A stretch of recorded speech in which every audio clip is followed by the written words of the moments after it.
Must and should आपका tyre पूरा रुकना चाहिए। पूरा नहीं रुकने से पहले खींचने की कोशिश करेंगे तो अपने जेब से 50,000 रुपये तक खर्चा होने के चांसेस रहते हैं, क्योंकि ये जो ऑटो ट्रांसमिशन रहता है बहुत डेलिकेट रहता है, इसका गियर बॉक्स जो होता है बहुत डेलिकेट रहता है, पूरा सेंसर से चलता है, अपने आप रीड करके अपने आप गियर चेंज करना ऐसे रहता है। तो यहाँ पे ध्यान देना। बहुत से लोग जैसे मैनुअल गाड़ी मतलब सजेशन दे देते हैं, मैनुअल गाड़ी सीख लो आप, ऑटो ट्रांसमिशन आसानी से चला सकते हैं, इसमें कॉमन ओनली स्टीयरिंग रहता है, बाकी सब डिफरेंट है।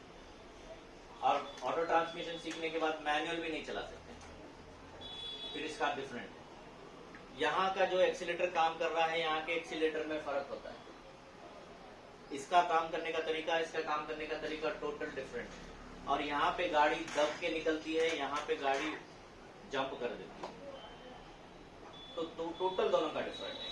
बोलने का मतलब यही है, आप अगर ऑटो ट्रांसमिशन खरीद रहे हैं तो ऑटो ट्रांसमिशन की ही ट्रेनिंग लीजिए, नहीं आप मैनुअल की ट्रेनिंग लेके ऑटो ट्रांसमिशन खरीद रहे हैं तो अपनी गाड़ी खराब कर रहे हैं। नहीं मैं फ्यूचर में कौन सी गाड़ी खरीदता हूं मुझे पता नहीं है तो कॉम्बो लेना, पहले ऑटो ट्रांसमिशन सिखाएंगे 10 डेज, उसके बाद 20 डेज जो है ना मैनुअल सिखाएंगे, तो दोनों का हमें समझ आ जाएगी भाई ये इसको इस तरह से चलाना है, इसको इस तरह से चलाना है। नई गाड़ी में प्रैक्टिस करना, गाड़ी को खराब करना, क्योंकि उसके बारे में नॉलेज नहीं है। तो लास्ट टाइम कैसे हुआ था, अपने स्टूडेंट जो है ना मैनुअल सीख लिया, उनको कोई सजेशन दे दिए, उसके बाद शोरूम से गाड़ी लाते लाते गियर बॉक्स को खराब करके ले गए, फिर फोन किए बोले सर ऐसी आवाज आ रही है और गाड़ी मूव नहीं हो रही, तो गियर खराब हो गया। खैर वारंटी में था तो वो लोग करके दे दिया, लेकिन खराब करना है। एक बार जब ओरिजिनल चीज खुल जाती है तो ओरिजिनलिटी नहीं रहती, तो ऐसे रहता है। तो ये हमारा ये है। और यहाँ पे जो ब्रेक सिस्टम देख रहे हैं आप, जो मैनुअल गाड़ी का ब्रेक होता है उस तरह से अगर यहाँ पे आप यूज करने की कोशिश करेंगे तो पीछे वाला जो भी बाइकर है या कार वाला है वो आगे ठुक के और आगे की तरफ गिरने की चांसेस रहता है। तो टोटली डिफरेंट है, दोनों की ड्राइविंग डिफरेंट है, स्टीयरिंग एक कॉमन रहता है बस, बाकी तो सब अलग है। ओके, नेक्स्ट आप देख रहे हैं, इसमें कोई डाउट है? गेयर्स में इसमें कोई डाउट नहीं है ना? ये स्लैंट में ये क्या कॉम्बिनेशन ब्रेक और क्लच का क्या वजह से स्लैंट के टाइम पे इसमें कि इसमें मैनुअल में? हाँ मैनुअल में। हाँ तो जब अप में आपकी गाड़ी ठहरी रहे, अगर डाउन रहेगा तो गाड़ी कैसे भी सामने जाएगी, उसको कुछ लेना देना नहीं है, ब्रेक छोड़ते गाड़ी सामने जाएगी। अप में जब ठहरी रहती है गाड़ी, जब आप हाफ क्लच ले रहे हैं ना, तो इंजन गियर बॉक्स जो है ना खींचने की मूवमेंट में रेडी रहता है। जब आप ब्रेक छोड़ते हैं तो वहां से खींचना स्टार्ट कर देता है। अगर ये पॉइंट नहीं लेके, आप हाफ क्लच नहीं लेके ब्रेक को छोड़ देंगे तो अप है ना गाड़ी, तो इंजन गियर बॉक्स का कनेक्शन नहीं है, टायर भी फ्री हो गए हैं, तो वो पीछे आ जाए। ठीक है, और कुछ डाउट है? इसमें अगर इंजन बंद हो जाए, इंजन बंद हो जाए तो वहीं पे रुकी रहेगी गाड़ी, अगर गियर में रहेगी तो। गियर में अगर नहीं रहेगी तो फिर सट से पीछे आ जाएगी। अगर गियर में नहीं रहेगी, इंजन गियर बॉक्स टूटा हुआ है ना, ब्रेक नहीं है, आपका पैर एक्सीलेटर के पास में है, पीछे आ जाएगी, जैसे धक्का मारे जैसा गाड़ी को, इस हिसाब से हो जाता है। नेक्स्ट हमारा यहाँ पे है हैंड ब्रेक। अब आप देखे होंगे हैंड ब्रेक के लिए हमें भी बहुत दिक्कत होती रहती है, हैंड ब्रेक खींचने में तो फटाक से खींच देते हैं और डाउन करने के टाइम जाता नहीं है। तो इसका फॉर्मूला क्या है, एक हैंड ब्रेक किस तरह से काम करता है, पहले हमें वो चीज पता होनी चाहिए और कहां कहां इसका कनेक्शन रहता है। ये हैंड ब्रेक ओनली मैन्युअल तरीके से काम करता है। आप जब हैंड ब्रेक खींचते हैं तो ये जो दोनों वायर रहते हैं ये तीसरे वायर के साथ कनेक्ट होकर रहते हैं। आप ऐसे खींचते हैं, पीछे के जो टायर होते हैं कार के, ये जो पीछे के टायर होते हैं, इन दोनों में ही ये ब्रेक अप्लाई होता है, सामने टायर से कोई कनेक्शन नहीं है इसमें। तो आप देखेंगे हैंड ब्रेक खींचते भी ये दोनों चक्के जाम हो जाते हैं और गाड़ी हमारी ना आगे जाती है ना पीछे जाती है, उसी जगह पे रुकी रहती है। जब आप कार को वापस लेके जाना चाह रहे हैं तो ये डाउन करते हैं, आप तो खींचे हैं और इसको डाउन करें, डाउन करने की कोशिश कर रहे हैं तो ये बटन दबता नहीं। क्यों नहीं दब रहा है?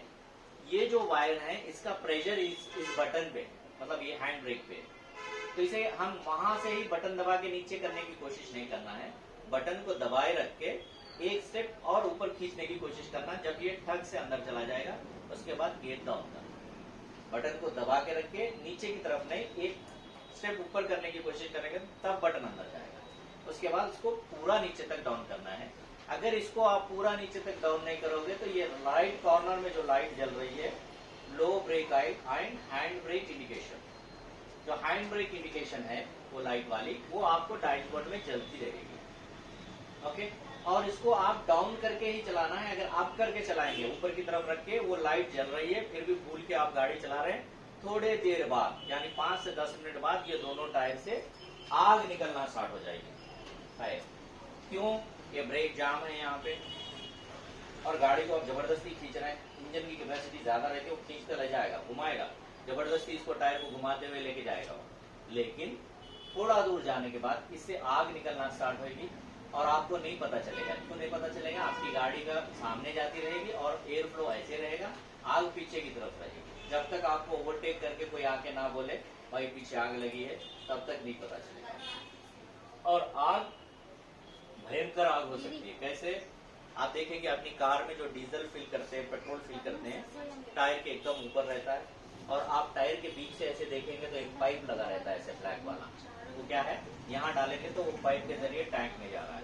तो ये पाइप टैंक का वहीं पे लगा रहता है, टायर में लगेगी, उसके बाद पाइप में लगेगी, टैंक में लगेगी, पीछे से गाड़ी ब्लास्ट होने के चांसेस रहते हैं। तो हमेशा हमें ध्यान में रखना है, ये इंडिकेशन जो है कभी भी नहीं आना चाहिए। ठीक है, next side view mirrors. Side view mirrors देखेंगे आप, बाइक में भी लगे रहते हैं और कार में भी लगे रहते हैं। सही इसका इस्तेमाल करना बहुत कम लोगों को मालूम है, और इसकी वजह से ही बहुत सारी जानें जा रही है। कम से कम जो है ना, रोजाना हजारों लोग मर रहे हैं साइड व्यू मिरर सही नहीं सेट करने की वजह से। इसका असल यूज क्या है, कैसे हमें ये हेल्प करता है, हमारी जान कैसे बचाता है? एग्जाम्पल मैं आपको बताता हूँ। अब आपके पास तो टू व्हीलर सबके पास होंगे, सब में शीशे लगे हैं ना। अब सही सही बताओ, इसमें कौन दिखता है? कौन दिखता है इसमें? हम खुद ही दिखते हैं। 90% सब लोग हम खुद ही दिखते हैं इसके अंदर। किस लिए दिया है ये? ब्लाइंड स्पॉट को अवॉइड करने के लिए दिया है। ब्लाइंड स्पॉट जो पीछे वाला ट्रैफिक है वो है, ये हमें दिखना है। अगर ये आपकी तरफ रहेगा तो ब्लाइंड स्पॉट बनेगा यहाँ पे, आप किसी की जान जाने का कारण बन सकते हैं, या आप अपनी खुद की जान जाने का कारण बन सकते हैं। बहुत से लोग तो यहाँ ऐसे लगा रहता है, इसमें खुद ही दिखते हैं, और बहुत सारे ऐसे लोग हैं स्पेशल लोग, वो तो दोनों लाके यहाँ रख देते हैं, है ना, देखे होंगे बहुत सारे यहाँ लाके। एक्चुअल यूज क्या है इसका?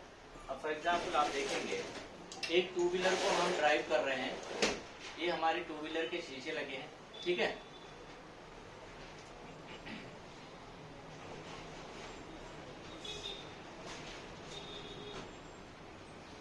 और एक बहुत बड़ा ट्रक यहाँ से जा रहा है, ये बहुत बड़ा ट्रक है, ये 100 की स्पीड में है, ये एक 80 की स्पीड में है। इस बंदे को आगे जाने के बाद में राइट टर्न लेना है।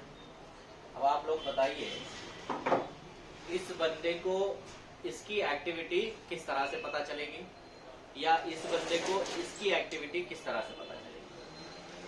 बहुत बार हम लोग रोड पे देखते हैं, आगे जाने के टाइम हमारे साथ ही चलते रहता है, ये बंदा ऐसा जाने के बाद वैसे टर्न लेते कि ये पीछे वाला आके उसके ऊपर चढ़ जाता है, या तो उसको ठोक देता है। हमें समझ में नहीं आता है भाई क्या हुआ, ये जानते जाते ऐसे क्यों टर्न हो गया और ये आगे क्यों मार दिया। यहाँ पे क्या है, ये साइड व्यू मिरर को फॉलो नहीं हुआ। हम एग्जाम्पल बताता हूँ, ये 100 की स्पीड में है, ये 80 की स्पीड में है। इस बंदे ने इंडिकेटर डाला है राइट टर्न लेने के लिए, लेकिन इसका इंडिकेटर जो है वो जला नहीं, और ये शीशे में खुद ही दिख रहा है। तो अब इसको बताओ कि इसकी इंडिकेशन, मतलब इसका जो एक्टिविटी है, इसको कैसा पता चल रही है? ये क्या सोचेगा कि 100 की स्पीड में है, वो 80 की स्पीड में, इसको कोई इंडिकेशन नहीं मिल रहा है, और ये सोच रहा है कि गाड़ी सीधी जा रही है, और ये अपना स्पीड को कंटिन्यू रखेगा। तुरंत जब इसकी मुड़ने की जगह टाइम आएगा, ये क्या करेगा, गाड़ी को पलटा लेगा। क्यों पलटा लेगा? मैंने इंडिकेटर डाला है और मिरर इसका सेट नहीं है, इसके लिए इसको दिख नहीं रहा कि पीछे वाली ट्रैफिक स्लो नहीं हो रही है। ये तुरंत जब टर्न मारेगा, ये इसके ऊपर से चला जाएगा। अगर ये मिरर को सही सेट किया होता, पीछे की ट्रैफिक दिख रही होती, मुड़ने से पहले मिरर में चेक करता कि मेरे बाजू में कौन है। क्या बात है यार, मैं इंडिकेटर डाला हूं फिर भी ये अपनी स्पीड को कम नहीं किया। ये क्या करेगा, अपनी स्पीड को कम करेगा, और ये जब बाजू से चला जाएगा उसके बाद टर्न लेगा। यूजफुल है कि नहीं हमें? अब यहाँ पे ऐसे आए दिन हमारे पास में एक्सीडेंट होते रहते हैं रोड पे इंडिया में। अब यहाँ पे कैसे होना चाहिए ये टू व्हीलर का जो मिरर होता है वो किस तरह से सेट करना चाहिए? जब गाड़ी पे आप बैठते हैं इस तरह से, तो आपका ये जो शोल्डर का स्टार्टिंग पॉइंट है ये इस कॉर्नर में दिखना है, ठीक है। बाकी सब क्या दिखना है? रोड दिखना है, मतलब ब्लाइंड स्पॉट पूरा कवर होना है। सेम लेफ्ट का भी जो मिरर होता है वहां पे भी हमारा ये स्टार्टिंग शोल्डर ही दिखना, हम पूरा नहीं दिखना, रोड दिखना। अब ये हो गया हमारे बाइक का। अब कार में कैसे रहता है? कार में यहाँ पे रहता है, एक होता है रियर व्यू मिरर, एक होता है साइड व्यू मिरर, हमारी गाड़ियों में जो लगा रहता है कार में, है ना। तो फिर ये कैसे दिखना है? आप देखेंगे कार के भी 90% जो मिरर सेट करते हैं वो लोग की पूरी कार दिखती है, ब्लाइंड स्पॉट तो बिल्कुल ही नहीं दिखता। तो कैसे हमें सेट करना चाहिए? आपकी कार जब आप चलाने से पहले मिरर कंपलसरी आपको सेट करना है और लाइटें चेक करना है। मिरर किस तरह से सेट करना चाहिए? आपकी पूरी कार नहीं दिखना चाहिए, कार का कॉर्नर जो है वो यहाँ पे दिखना चाहिए, ये लेफ्ट का कॉर्नर यहाँ पे दिखना चाहिए। बाकी सब क्या दिख रहा है आपको? Blind spot. ओके, फिर सेंटर मिरर में क्या दिखना चाहिए? सेंटर मिरर में क्या दिखना है? ये जो पीछे का विंडशील्ड हमारा है ये पूरा कवर होना चाहिए यहाँ। तो आप यहाँ पे देखेंगे एक आपकी कार यहाँ पे है, ये सेंटर मिरर में यहाँ पे पूरा ब्लाइंड स्पॉट कवर हो रहा है, यहाँ पे पूरा ब्लाइंड स्पॉट कवर हो रहा है। आप अगर एक लेन डालेंगे यहाँ से तो आपकी कार के पूरा पीछे का हिस्सा कवर हो जाएगा, कोई ब्लाइंड स्पॉट नहीं बनता है यहाँ। ओके, इस हिसाब से हमें साइड व्यू मिरर्स हमारी जो है वो सेट करके हमें गाड़ी चलाना चाहिए। साइड मिरर का ये वाला कॉर्नर, हाँ हाँ, लाइक ये जो कॉर्नर आ रहा है ना, कार का एंड पार्ट जो आ रहा है वो हिस्सा दिखना है यहाँ। जो हमारा टू व्हीलर का शोल्डर दिखता है वो कार का ये कॉर्नर, ठीक है। तो अब ये दिखने का मतलब क्या है? अब इसको ध्यान में रखो, कार का शीशा अंदर की तरफ रहेगा तो पूरी कार दिखेगी, कार का शीशा बाहर की तरफ रहेगा तो क्या दिखेगा?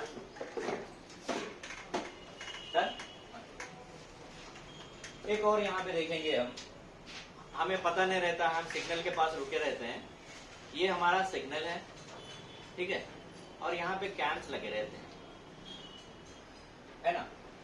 और यहाँ पे देखेंगे आप एक स्टॉप लाइन रहती है, ज़ीब्रा क्रॉसिंग भी रहती है। हमें कई बार ऐसा होता है वही सिग्नल से हम लोग जाते रहते हैं, लेकिन किसी एक दिन हमें एक सिग्नल जंप का चालान आ जाता है, पता नहीं चलता यार मैंने तो कभी सिग्नल ही नहीं जंप, रुका रहता था मैं वहां पे, फिर भी कैसे सिग्नल जंप आ गया। तो इसका फंडा क्या है बोले तो, ये जब यहाँ पे स्टॉप लाइन रहती है, ये किस तरह से हम उसको फॉलो करना है हमें नहीं पता होता है। एक कार में अगर आप बैठे हैं, सिग्नल के पास आके रुके हैं, तो स्टॉप लाइन आपको विजिबल होना चाहिए। बहुत से लोग क्या करते हैं, जाके वहां स्टॉप लाइन के करीब में ठहरते हैं, तो क्या होता है, स्टॉप लाइन यहाँ आ जाती है। यहाँ आने का मतलब क्या है? वो कैमरा आपका रीड करना स्टार्ट कर दिया। इसका एक रेंज रहता है, आपको विजिबल दिखते रहना चाहिए, स्टॉप लाइन को कभी क्रॉस नहीं करना, उसके करीब ही नहीं जाना, आपको विजिबल, आपके ये मार्किंग से आपको दिखते रहना चाहिए अंदर से। बाइक पे भी आप ठहरे हैं तो आपको विजिबल होना चाहिए। बहुत से लोग क्या करते हैं, बाइक का आगे का टायर स्टॉप लाइन पे जाके रोकते हैं, या नहीं उसके करीब चले जाते हैं, या नहीं तो फिर वो पेडिस्ट्रियंस क्रॉस करने का ज़ीब्रा क्रॉसिंग है वहां जाके ठहर जाते हैं, या उसी के ऊपर ठहर जाते हैं, ये गलत है। तो विजिबल होना चाहिए। जब आप विजिबल नहीं दिख रहा है आप, तो उसके रेंज में आ गए हैं, जब आप जाएंगे स्टॉप लाइन को आप क्रॉस किए हैं, पीछे से कैप्चर करके आपको चलान भेजने के चांसेस रहते हैं। तो इस हिसाब से हमें देखना चाहिए, चाहे आप कौन सी भी गाड़ी, हैचबैक में रहने दो, सेडान में रहने दो, एसयूवी में रहने दो, स्टॉप लाइन जो है, ज़ीब्रा क्रॉसिंग जो है वो आपको विजिबल होना चाहिए। ओके, नेक्स्ट आप देख रहे हैं यहाँ पे एक स्पीड ब्रेकर को कैसे यूज करना है ना। स्पीड ब्रेकर वहां है तो यहाँ से तैयारी कर लेते हैं हम लोग, उसको जंप कर लेंगे, है ना, पहले का पहले गियर चेंज कर लेते हैं, फिर भी वहां जाने के बाद गाड़ी बंद पड़ जाती है। ओके, या तो फिर मन में सोचने लगते हैं यार ये रोड से क्यों है, यहाँ स्पीड ब्रेकर है, गाड़ी बंद पड़ेगी अभी, ठीक है। ऐसे नहीं, इसका फॉर्मूला क्या है, एक्चुअली स्पीड ब्रेकर को किस तरह से जंप करना है, एक कार को हम ड्राइव कर रहे हैं, ये स्पीड ब्रेकर है, एक कार को हम लोग जंप कर रहे हैं, तो जो भी गाड़ी चला रहे हैं वो बंदा ये देखना है कि आप अगर 80 की स्पीड में भी आ रहे हैं तो आप अपनी गाड़ी की स्पीड को कम करो, गियर वेयर चेंज करने की जरूरत नहीं है। आप पहले गाड़ी को कंट्रोल करो, क्लच और ब्रेक से अपनी गाड़ी को कंट्रोल करो, गाड़ी को उसी जो स्पीड से आ रहे थे आप उसी से आप उसी गियर में गाड़ी को कंट्रोल करो। कंट्रोल करके अपनी गाड़ी का जो सामने का हिस्सा है, जो 2 टायर है, उसको जंप होने दो। उसके बाद ये जो बीच का हिस्सा है, यहाँ पे हम खाली बैठे रहते हैं, है ना। यहाँ जंप करने के टाइम पे तो क्लच और ब्रेक हमारा दबा हुआ रहता है ना, कंट्रोल से क्लच दबा हुआ है, गियर बदलो जो गियर चाहिए आपको। तो उसके बाद जब ये पीछे के टायर जब जंप हो जाएंगे तब आप अपना क्लच छोड़ के वापस गाड़ी को लेके जाओ। फॉर्मूला क्या है, वही स्पीड को कंट्रोल करते हुए आके सामने के टायर को जंप करवा दो, यहाँ पे गियर चेंज करो, पीछे के टायर जब जंप होंगे क्लच को छोड़ दो और अपना चले जाओ, क्योंकि वहां यहाँ पे हम गियर हमको जो चाहिए वो चेंज किया। अब यहाँ पे ध्यान रखने वाली चीज ये है, गाड़ी में लोड ज्यादा है, वाइफ एंड हस्बैंड है तो सेकंड गियर आपको काम आ जाएगा, क्योंकि स्पीड ब्रेकर को भी जंप करना है, गाड़ी अपना वजन। अगर गाड़ी में 5 लोग तो फिर वेट बढ़ जाएगा, सेकंड गियर आपको काम नहीं आएगा, वहां कौन सा लगाना पड़ेगा, फर्स्ट गियर लगाना। तो ये हम ध्यान रखना है, चलाने वाले ध्यान रख के आगे लेके जाना है, ठीक है। इसी हिसाब से आप देखेंगे रोड मार्किंग्स, है ना। रोड मार्किंग्स में भी अभी देखो हमारे चंदानगर में भी रोड मार्किंग्स दे दिए हैं। तो बहुत सारे रोड मार्किंग्स कैसे हैं, सॉलिड मार्किंग का मतलब ये है, सॉलिड लाइन दिया है तो वहां आपको मना है ओवरटेक करना या नहीं तो क्रॉस करना मना है। जहां पे डॉटेड लाइन दिया है वहां आप अपनी आगे चलने वाली गाड़ी को ओवरटेक करके जा सकते हैं, क्रॉस कर सकते हैं उसको। अब जहां पे थोड़ा सा डॉटेड दे दिया उसके बाद में सॉलिड लाइन दे दिया, जहां तक सॉलिड है उस जगह पे कोई भी हरकत आपको नहीं करना है, और उसको क्रॉस होने के बाद जहां डॉटेड लाइन आएगी फिर आपको वहां से आप ये कहां पे देता है, एक टर्निंग है वहां पे आगे से आने वाली ट्रैफिक नहीं दिख रही तो वो क्या करेगा, डॉटेड लाइन को हटा के सॉलिड लाइन मारेगा। सॉलिड लाइन का मतलब है आपको मना है ओवरटेक करना। अब इसको आप सिंपल मैं आपको समझ में आए जैसा करता हूँ। अब हम हाईवे में गाड़ी चला रहे हैं, सेंटर जो डिवाइडर होता है उससे 1 फीट बाद क्या रहता है, सॉलिड लाइन। डॉटेड दिया तो क्या होता है वहां पे, अगर हम वो सॉलिड लाइन को अगर आप क्रॉस कर देंगे तो क्या होता है, डिवाइडर से लग के गाड़ी पलटी मार देती है, तो क्या है, मना है। लेफ्ट साइड में भी आप देख रहे हैं फुटपाथ से 1 फीट के बाद में सॉलिड लाइन देता है, अगर आप उसको क्रॉस करेंगे लास्ट एज क्या है वो सॉलिड लाइन तक ही, उसको क्रॉस करेंगे तो फिर डिवाइडर से लग के गाड़ी उस तरफ पलटी मारने के चांसेस। तो सॉलिड लाइन का मतलब वहां पे इस तरह से आपको समझाया गया है। तो अलग अलग जगह पे अलग अलग हिसाब से दिया जाता है, जिस तरफ सॉलिड लाइन दिया है वो लोग लेन ड्राइविंग करना है, जिस तरफ डॉटेड लाइन दिया है वो लोग अपना ओवरटेक करके जा सकते हैं। और डबल सॉलिड लाइन जहां पे दे दिया है वहां पे बिल्कुल ही कोई एक्टिविटी नहीं करना है, लेन ड्राइविंग ही करते हुए हमें जाना है। 100% आपको वहां पे एक्सीडेंट होने के चांसेस रहते हैं, एक्सीडेंट जोन्स में ही ऐसा बनाया जाता है। नेक्स्ट आप देखेंगे हमारी जो गाड़ियां होती है उसमें कितनी किस्म की लाइट्स लगी रहती हैं, पीछे की तरफ कौन कौन सी कलर की आती हैं, है ना। एक ये ऊपर की तरफ रहती है, दूसरी पीछे की तरफ इस तरह से 3 किस्म की लाइटें होती हैं, रेड ये रेड रहती है, येलो और व्हाइट है ना। काम करने का तरीका वही है, रेड का मतलब ब्रेक लाइट या पार्किंग लाइट, येलो का मतलब इंडिकेटर या फोर फ्लैशर, और व्हाइट का मतलब है रिवर्स जाना। काम करने का तरीका एक ही है, गाड़ी की कंपनी जो है वो अब प्लेसेस को बदली है लेकिन काम करने का तरीका एक ही है। किसी का रेड नीचे आ जाता है, येलो ऊपर चले आता है, या व्हाइट ऊपर आता है नीचे आता है, काम करने का तरीका एक ही है। तो एक कार का इमेज दिखाया गया पीछे की तरफ से, आप उसमें देखेंगे तो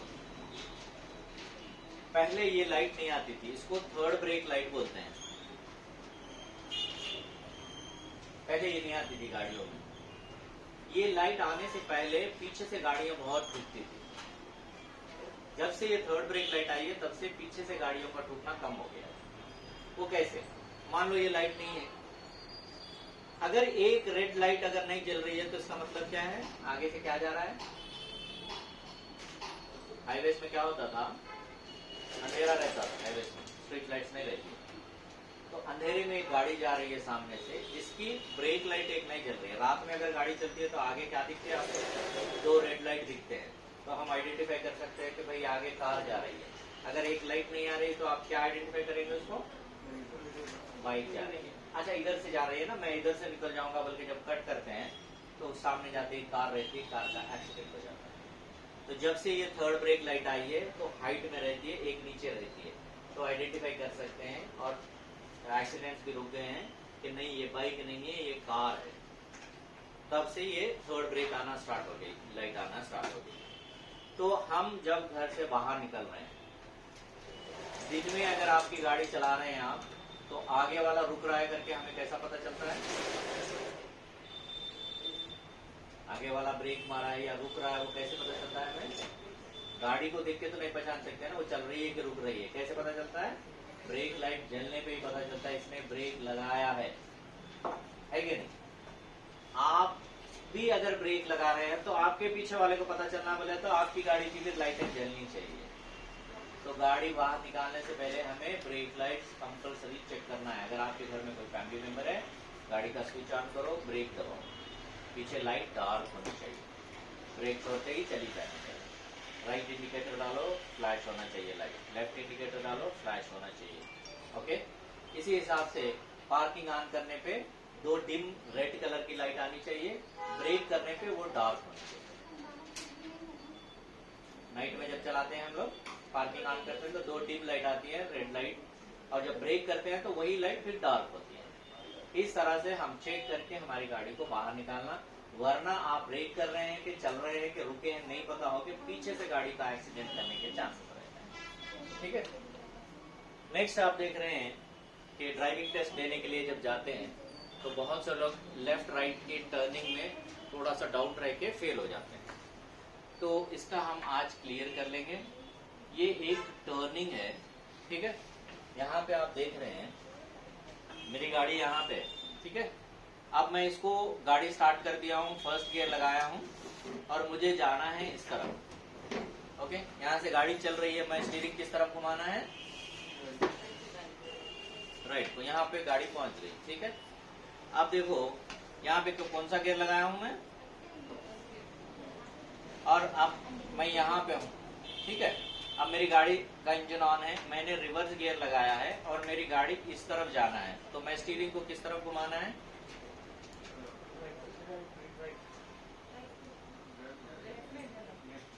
हाँ, तो जितने लेफ्ट है वो गलत है, जितने राइट है वो राइट है। क्यों? ये यही कंफ्यूजन की वजह से वहां पे फेल हो जाता है। तो यहाँ पे सिंपल हमें याद रखना है कि आप जो गाड़ी चला रहे हैं, इसके गाड़ी के बीच के हिस्से से ये सब क्या होता है? आपको कौन सी साइड होता है? राइट साइड होता है। जिस तरफ को जाना है स्टीयरिंग को उस तरफ ही घुमाना है। तो ये कौन सा साइड हो रहा है आपको? है ना। तो जिस तरफ को जाना है, चाहे सामने चाहे पीछे, जिस तरफ को जाना है स्टीयरिंग को उसी तरफ घुमाना है। अब मैं आसानी से समझ में आए जैसा करता हूँ। यहाँ पे आपको मैं क्या करा, फर्स्ट गियर डाल के स्टीयरिंग को घुमा के यहाँ ले गया। अब मैं यहाँ स्टीयरिंग को छोड़ दिया हूँ, कुछ नहीं कर रहा हूँ, स्टीयरिंग घुमा हुआ है, ठीक है। यहीं से मैं उसको रिवर्स गियर डाल के गाड़ी को ला रहा हूँ पीछे। तो किधर आएगी गाड़ी? इस तरफ जाएगी, नहीं जाएगी ना? किस तरफ जाएगी? इधर ही आएगी। जिस तरफ को जाना है उसी तरफ को घुमाना है स्टीयरिंग। चाहे वो राइट को सामने की तरफ जान दो और राइट को पीछे की तरफ जान दो। समझ में नहीं आया तो आसानी से समझो। 2 व्हीलर चलाते हैं ना हम लोग, उसका हैंडल किस तरफ लॉक होता है? लेफ्ट को लॉक होता है। अब चाबी निकाल दो, हैंडल को टेढ़ी रख के ही आगे की तरफ ढकले तो किस तरफ जा रही है? लेफ्ट की तरफ, सामने, है ना। और वहीं पे रख के हैंडल को ऐसे पीछे की तरफ लाओ, राइट को जाएगी, नहीं जाएगी, वो कहाँ आएगी? फिर यहाँ आएगी। तो जिस तरफ को जाना है उस तरफ को ही घुमाना। बैठ गए यहाँ पे, फर्स्ट गियर लगाए, गाड़ी को इस तरफ ले जाना है, स्टीयरिंग राइट घूम रही, ठीक है। अब यहाँ बैठ गए, गाड़ी को स्टार्ट कर लिए, रिवर्स गियर लगा दिए हम लोग, गाड़ी का पीछे वाला हिस्सा इस तरफ जाना है, तो भी स्टीयरिंग राइट। इस तरफ घुमाओगे उसी तरफ जाएगी, चाहे सामने हो चाहे पीछे। ओके, एक बड़ी गाड़ी को ओवरटेक कैसे करना चाहिए, क्योंकि बड़ी गाड़ी को जब ओवरटेक करते हैं तो क्या होता है, आगे से आने वाला ट्रैफिक या नहीं तो जिसको ओवरटेक कर रहा है उसमें भिड़ जाने के चांसेस रहते हैं। तो सबसे पहले हमें समझना है कि एक बड़ी गाड़ी को ओवरटेक कैसे करना है। मान लो ये एक बड़ी गाड़ी है, इसके जो मिरर्स होते हैं, साइड व्यू मिरर्स होते हैं, बहुत बड़े होते हैं। तो आप कभी भी ओवरटेक करना चाह रहे हैं बड़ी गाड़ी को, तो अपनी पूरी गाड़ी इसके साइड में लेके आके, हमारी पूरी गाड़ी इसको दिखना चाहिए उसके साइड व्यू मिरर में। और उसके बाद अगर आप रात में इसको ओवरटेक कर रहे हैं तो आप अपनी लाइट्स जो होती हैं वो ब्लिंक करके उसको अलर्ट करना है कि मैं ओवरटेक करना चाह रहा हूँ। अगर आप दिन में कर रहे हैं तो क्या करना चाहिए, हॉर्न बजाना चाहिए। और हॉर्न इस तरह से होना चाहिए कि रिक्वेस्ट कर रहे हैं आप, ये नहीं कि इरिटेट कर रहे हैं। इरिटेट करे जैसा हॉर्न उसको बजाएंगे तो वो क्या करेगा, सामने से गाड़ी आने के टाइम ऐसे करेगा, जाओ, फिर एक्सीडेंट होने के चांस होते हैं। इसको रिक्वेस्ट करना है मैं ओवरटेक कर रहा हूँ, ये जब आपकी पूरी गाड़ी दिखेगी। आगे से अगर ट्रैफिक नहीं आ रही तो वो क्या करेगा, हाथ निकाल के ऐसे करेगा। ठीक है, आप अपनी स्पीड चेक कर लेना है और इसकी स्पीड, ये आपसे आगे है तो इसकी स्पीड आपसे ज्यादा रहेगी। तो क्या करना है, अगर ये 100 की स्पीड में है तो आप उसकी स्पीड से ज्यादा करके आगे को निकलना है और तुरंत ऐसे नहीं आना है। बहुत से लोग गलती यही करते हैं, तुरंत जो है ना, जिस गाड़ी को ओवरटेक किया ऐसे आते हैं, ये पीछे से ठोक देता है। ठीक है, तो कैसे करना है, ओवरटेक करने के बाद में हमारी गाड़ी जितनी स्पेस छोड़ दो, एक और गाड़ी जितनी स्पेस छोड़ दो, थर्ड रो में आके आपको मैच करना, उसके बाद चले जाओ। तो कभी भी कोई भी गाड़ी, छोटी बड़ी कोई भी गाड़ी हो, आप जब भी ओवरटेक कर रहे हैं तो इस तरह से ओवरटेक करना है और जल्दबाजी नहीं करना है ओवरटेक करने में। आपको अगर ट्रैफिक आगे की समझ में नहीं आ रही है, नहीं आ रहा है, तो लेट ड्राइविंग ही करो। अगर आगे की ट्रैफिक अगर क्लियर दिख रही है, आपको रोड दिख रही है, सामने से कोई नहीं आ रहा है, तो आप उसको ओवरटेक करके जा सकते हैं। ब्लाइंडली भी कभी कभी लोगों को भरोसा नहीं करना चाहिए, क्योंकि वो अपनी ड्राइविंग के हिसाब से कट मार के निकल सकते हैं करके भी आपको जाओ करके बोलते हैं, लेकिन आप कर सकते हैं कि नहीं कर सकते हैं वो भी देखना चाहिए। ठीक है, पेज को पलटा लो अभी। सिंगल लेन पे ओवरटेक करते हैं, सिंगल लेन पे ओवरटेक नहीं करना चाहिए। जहाँ पे आपको डबल लेन आ रही है तभी ओवरटेक करना है। सिंगल लेन एक ही गाड़ी जाने जितना ही रहेगा तो ओवरटेक नहीं करना है, हमें मना है। तो यहाँ पे देख रहे हैं आप कि एक फ्रंट व्यू जजमेंट किस तरह से करना है। आए दिन हम लोग देखते हैं ट्रैफिक में सामने वाली गाड़ी को ठोक देते हैं, या नहीं तो सिग्नल के पास रुकी वाली गाड़ी को पीछे से जाके धड़ल से ठोक देते हैं। तो हमारी एक आगे वाली रुकी गाड़ी को किस तरह से हम कितने डिस्टेंस में गाड़ी को रोक सकते हैं और वो सेफ डिस्टेंस किस तरह से होता है। तो आप देखेंगे इमेज में, आप लोग देखो इमेज में, आप जो गाड़ी में बैठे हैं सामने वाली गाड़ी को कैसे जजमेंट करना है, फ्रंट व्यू जजमेंट। तो आप देखेंगे कोई भी गाड़ी आप चला रहे हैं, हैचबैक या सीडान गाड़ी कोई भी रहेगी, तो आपके लिए जो है ना, ये रेफरेंस लाइन रहेगी। आप कार में बैठे तो पूरी कार दिखती नहीं आपको, क्या दिखता है, जो ग्लास रहता है उसका एक लेन दिखती है पीछे से, जिसको बोलते हैं रेफरेंस लाइन, ये वाली। ठीक है, ये हैचबैक सीडान में ही होती है। एसयूवी में आते हैं तो फिर ये रेफरेंस लाइन होती है, सामने वाला पॉइंट। ठीक है, जो भी गाड़ी आप चला रहे हैं, आपके सामने जो गाड़ी है ट्रैफिक में, उसके कितना सेफ डिस्टेंस में हमें रुकना है। ठीक है, अब आप इमेज में देखेंगे तो सामने वाली व्हाइट गाड़ी के हमारी रेफरेंस लाइन कहाँ मैच हो रही है, यहाँ पे बम्पर के नीचे वाले हिस्से में मैच हो रही है। तो आप कभी भी ड्राइव कर रहे हैं, आपकी गाड़ी के इसी हिसाब से मैच करते हुए चलाना है, क्योंकि अब इस जगह पे जो इमेज में आप देख रहे हैं, आपकी गाड़ी के और सामने वाली गाड़ी के बीच में एक बाइक रख सकते हैं, उतनी प्लेस रहती है, इसको सेफ डिस्टेंस बोलते हैं कोई भी गाड़ी। ठीक है, अगर आपके सामने अगर एसयूवी गाड़ी है, वो तो हैचबैक सेडान है, अगर एसयूवी है तो फिर उसका बम्पर बहुत ऊपर रहेगा। तो क्या करना चाहिए हमें, उसके जो पैर रख के चढ़ने वाला यहाँ पे फुटरेस आता है ना, उससे मैच करना, या नहीं तो इसके जो मड फ्लैप्स आते हैं यहाँ पे ऐसे आते हैं ना, टायर को जो चिक्कड़ पीछे नहीं मारने के लिए, उसको नीचे के हिस्से में मैच करना। यहाँ पे आते हैं ना ऐसे प्लास्टिक के, जिसपे लिखा रहता है, गाड़ी का नाम लिखा रहता है, ठीक है, वहां पे मैच करना। अगर आगे बस आ गई है तो बस को कहाँ मैच करना है, बस तो बहुत बड़ी रहती है, उसके टायर भी और बम्पर वम्पर भी हाइट रहता है, लॉरी, ऐसे बड़ी चीजें आ गई। तो जब टायर आके जमीन पे ऐसे टिक रहा है रोड पे, तो यहाँ मैच करना है, हमारी रेफरेंस लाइन उसके टायर पे वहां मैच करना है। बड़ी गाड़ियों से थोड़ा पीछे रहेंगे तो अच्छा रहेगा, क्योंकि वो आगे जाने से पहले पीछे आके फिर उसके बाद आगे जाते हैं।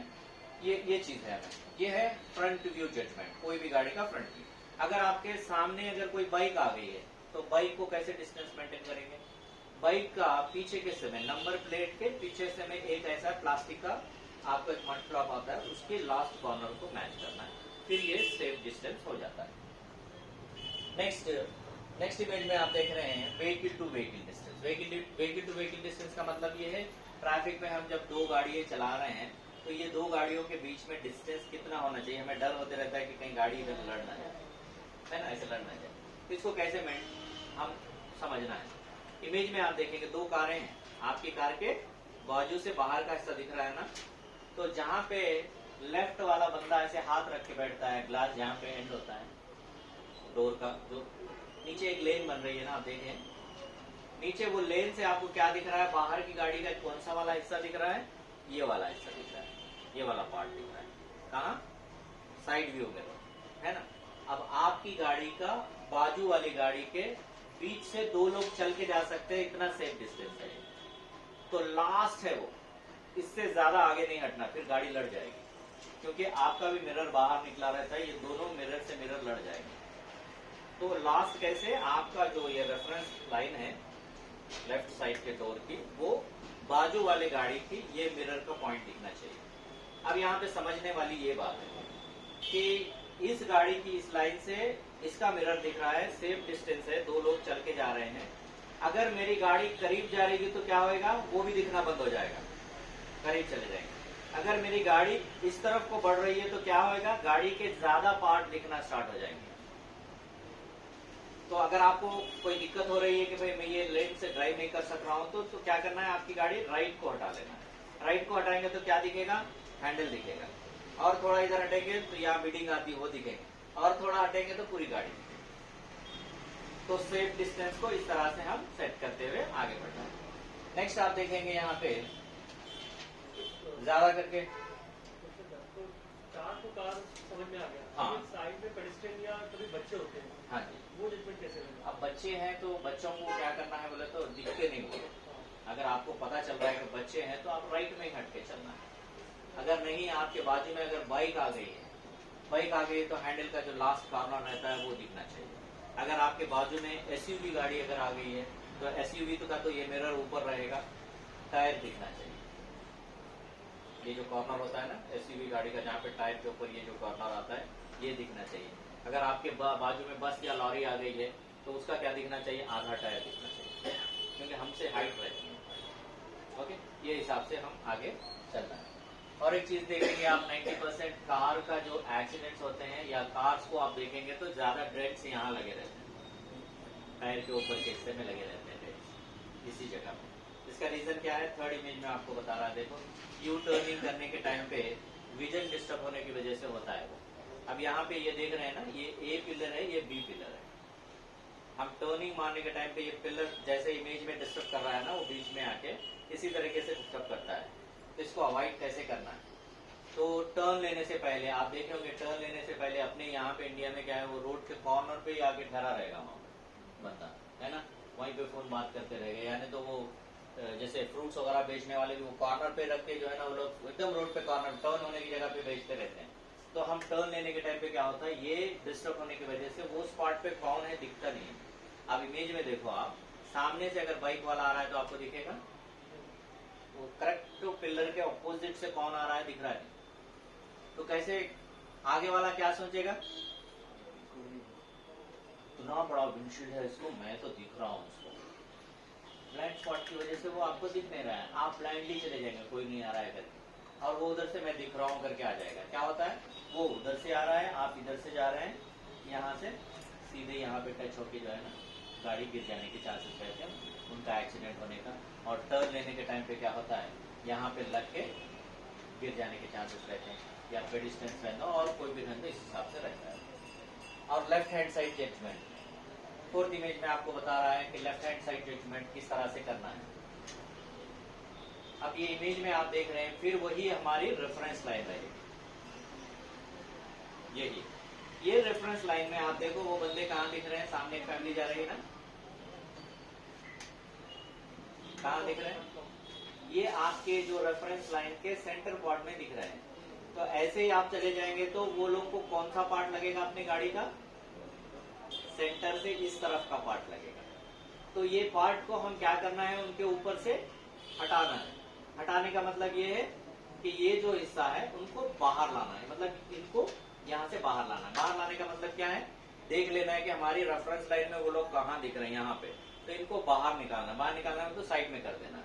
साइड में जब करेंगे तो बाजू में एक बाइक वाला आया, देखो उसके अंदर ऐसे वो साइड से चले जाएंगे। तो कैसे निकालना है, उनको जो पॉइंट कर रहा है वो पॉइंट को हम आइडेंटिफाई करके क्या करना है, राइट इंडिकेटर डालना है। साइड में मिरर में कोई नहीं है, हमारे साइड में कोई नहीं है, तो हमारी गाड़ी को हम राइट में लेना है। जब आप राइट में लेंगे तो ये लोग ऑटोमेटिक बाहर आएंगे और ये जो गैप है यहाँ क्रिएट होएगा और यहाँ से हमारी गाड़ी बाहर निकल जाएगी। ठीक है, ये इसको बोलते हैं लेफ्ट हैंड साइड जजमेंट। और नेक्स्ट आप देखेंगे यहाँ पे डोरिंग, डोर ओपन करने का तरीका।